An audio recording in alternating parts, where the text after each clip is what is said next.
Okay, in this video we're going to demonstrate the role of hiring manager. Now I want to point out that a hiring manager is different than a hiring admin. A hiring admin is someone who has the role and permission to do just about anything in the hiring tab. They can access all the jobs and they can perform all the functions. A hiring manager is a bit more limited in permissions. A hiring manager only has access to the jobs that they are assigned to. So that is one of the biggest differences, is a hiring admin can access all the jobs, whereas a hiring manager is assigned on a job-by-job basis. And a hiring manager can only access, edit, or modify the jobs they are assigned to.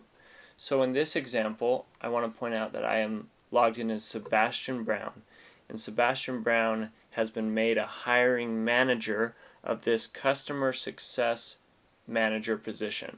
So you'll notice the company has 3 open positions, but as you'll see, when we click into the hiring tab, Sebastian will only be able to view and edit this position.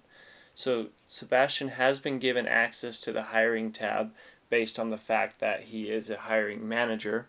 A regular employee who is not a hiring admin or on a hiring team would not be able to access the hiring tab.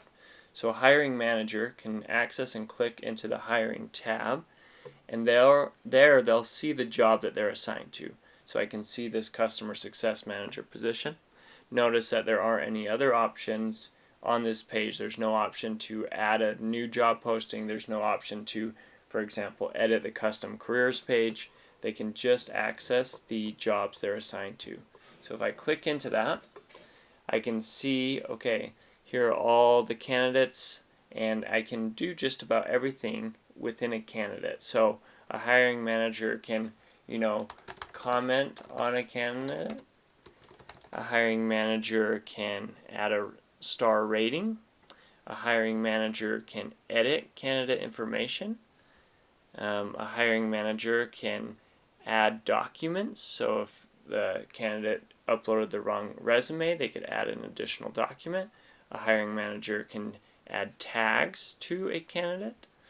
And a hiring manager can message with a candidate back and forth on Eddy. A hiring manager can also advance or reject candidates, so I can move this candidate to the next stage. They can also, move candidates along the job board by dragging and dropping. They also have access to all of these tabs, so if I needed to edit the job posting in any way, I could click in as a hiring manager and, for example, edit the job description. They can edit the pipeline stages, so if, for example, I wanted to remove this interview 2 stage, I could go ahead and do that. They can edit the stage actions. So if I wanted to create a custom email trigger to go out to the candidate when we move them into the phone screen, I could go ahead and do that. And I can actually select that that email comes from the hiring manager.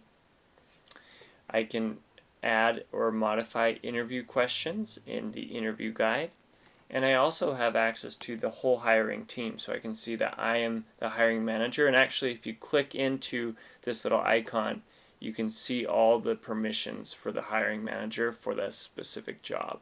And then a hiring manager can actually add hiring team members who have a different set of permissions, and we'll have a different video for them, but you can click in and briefly see what those permissions look like.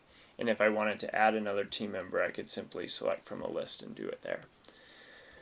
So those are basically all the functions of a hiring manager. Oh, and they can also add candidates. So if a candidate doesn't apply and you just need to add them manually, you can.